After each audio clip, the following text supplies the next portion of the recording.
मी सौ भाग्यश्री पांडुरंग देशपांडे, सोलापूर. माझं शिक्षण MA-BEd, 35 वर्ष सेवा झाली आहे इंदिरा कन्या प्रशालेत आणि आता रिटायर होऊन 15 वर्ष होते. वर्गातली बहुतेक सगळ्यात छोटी विद्यार्थिनी.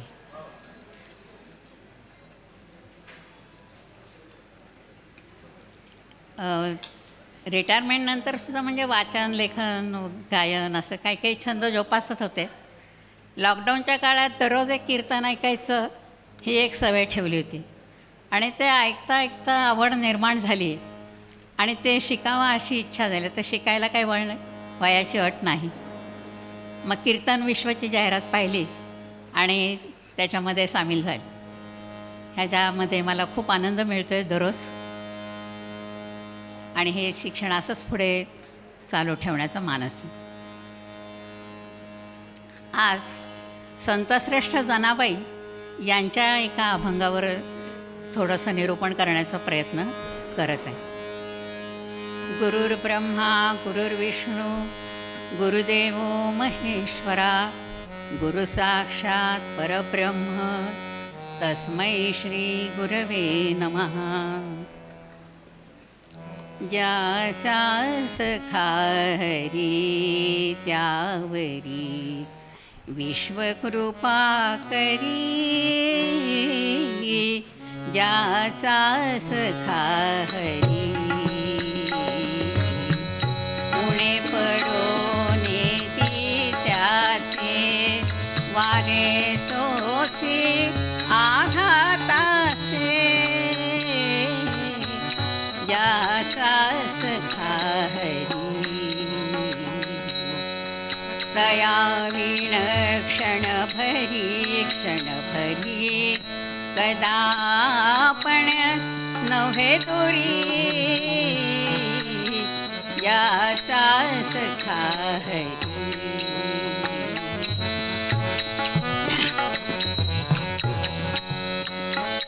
अंगा फुले ओढूनी तया राखितो निर्वाणी,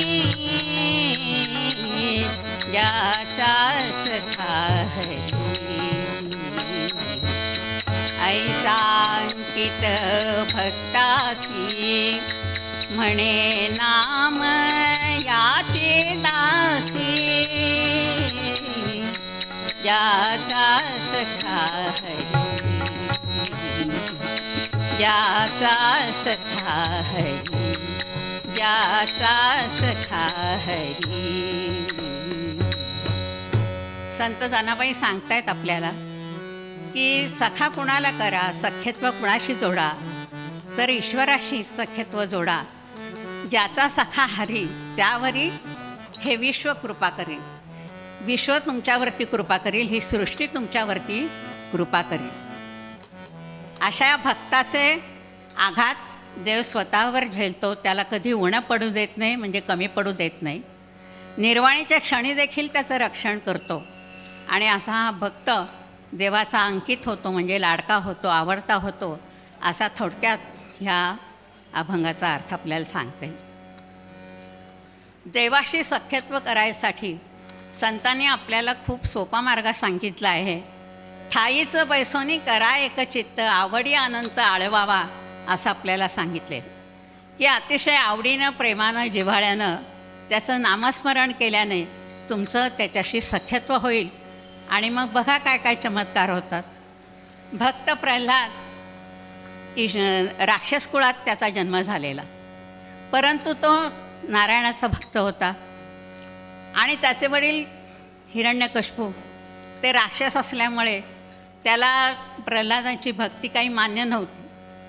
त्यांनी नारायण नारायण असं नाम घेतलं की त्याचा अंगाचा तिळपापड व्हायचा, खूप राग यायचा आणि अतिशय कठोर कठोर अशा शिक्षा प्रल्हादाला हिरण्यकश्यपूने दिलेल्या आहेत.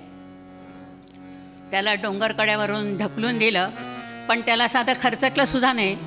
त्याला उकळत्या तेलात टाकलं, पण त्याला साधा फोडसुद्धा आला नाही. त्याला अग्नीमध्ये जाळायचा प्रयत्न केला, पण त्याला भाजलंसुद्धा नाही. त्याला उपाशी तपाशी कोंडून ठेवलं, पण काही उपयोग झाला नाही. कारण का तर त्याचा हृदयस्थ तो नारायण होता. त्यांनी त्याचं वेळोवेळी रक्षण केलं. त्याला काही उणं पडू दिलं नाही. त्याच्यावर होणारे आघात त्यांनी झेललेले. त्यांनी स्वतःवर त्याचे वार झेलले आणि त्याचं रक्षण केलं. संत जनाबाई ह्या लहानपणापासूनच नामदेवांच्या घरी आश्रित म्हणून राहिलेल्या. त्यांच्या घरची दासी म्हणून त्या तिथं राहिल्या. त्यांचं विश्व काय तर अंगण, गोठा, स्वयंपाकघर, माझघर, देवघर इथं कामं करत राहणं हेच त्यांचं विश्व. आणि त्यावेळचा जमाना असा काही इलेक्ट्रॉनिक्सचा नव्हता. आता आहे तसा. बरं, आता नुसतं बटन दाबलं की झाडून झालं, बटन दाबलं की धुवून झालं, बटन दाबलं वाटून झालं, बटन दाबलं दळून झालं. अशी सोपी कामं झाली आहेत सगळी. आता तरीसुद्धा बायकांना श्रम वाटतात. तो भाग नाही राहत. तरी काम केलं म्हणत बसतात बायक. पण जनाबाईंचा काळ हा फार अवघड होता. अतिशय कष्ट करावे लागत बायकांना. दळायचं, कांडायचं, स्वयंपाक करायचा, झाडायचं, सारवायचं, गोठ्यातली कामं करायची. एक ना दोन असा दिवस सगळा त्यांचा कामामध्ये जायचा. पण जनाबाईंनी कधी वेळेचं कारण सांगितलं नाही हो. ते काम करता करताच त्यांनी विठ्ठल भक्ती केली. त्या म्हणायच्या, दळिता कांडिता तुझ गाईन अनंता. आणि मग दळण कांडण करता करताच, ही कामं करता करताच त्यांनी विठ्ठल भक्ती केली. त्या विठ्ठलाला हृदयस्थ केलं. त्या म्हणतात की त्यामुळेच माझी कामं सगळी सोपी होतात, माझी कामं हलकी होतात. तो विठ्ठलच मला मदत करतो. जनाबाईंच्या ह्या निर्वाणीच्या क्षणी देखील त्यांचं रक्षण कसं केलं त्याची कथा तुम्हाला थोडक्यात सांगते. नको हां. तर त्या ज्या वेळेला त्यांना सुळी द्यायचं ठरवलं पंचांनी, त्यांना क्रूर अशी ती शिक्षा आहे की टोकदार अशा भाल्यावरती त्या आरोपीला झोपवतात.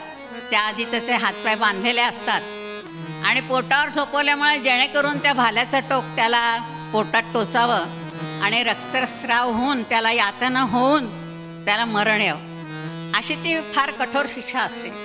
तशी शिक्षा जनाबाईला झाली. पण जनाबाई म्हणायला लागल्या, पंढरीनाथा अशीच का माझी परीक्षा पाहणार आहेस? बघ आता मी तर शरण गेलेली आहे तुला. ती सांगत होती की मी निरपराधी आहे, पण लोकांनी तिच्यावरती विश्वास ठेवला नाही. आणि मग शेवटी तिने पंढरीनाथाला नमस्कार केला, त्या सुळाला नमस्कार केला. अचानक वादळ सुटलं, विजांचा कडकडाट झाला आणि तिला बांधलेले दोर सुटून पडले. साक्षात पंढरीनाथ त्या सुळाच्या जागी सर्वांना दिसले. त्यांना दर्शन झालं आणि जनाबाईची भक्ती सगळ्यांनी मान्य केली. तिची क्षमा मागितली, नंतर तिचा जय जयकार केला. तर अशा या देवाची भक्ती करायला त्याला फक्त नामस्मरण, त्याची पूजा, प्रार्थना हेच हवं आहे. त्याला काही महागडी गिफ्ट नको आहेत, कुठली प्रेझेंट नको आहेत. खुद्द भगवंतांनीच नारदांना सांगितलेलं आहे, नाहं वसामि वैकुंठे योगिनां हृदयेन च मद्भक्ता यत्र गायन्ति तत्र तिष्ठामि नारद. तर मी वैकुंठात राहत नाही, योग्यांच्या हृदयातही राहत नाही, पण जे भक्त माझं गान करतात, माझं स्मरण करतात, चिंतन करतात, तिथं मी राहत. म्हणून उपासनेला महत्त्व द्या. आजकाल मोबाईलचा जमाना आहे. सगळ्यांच्या हातात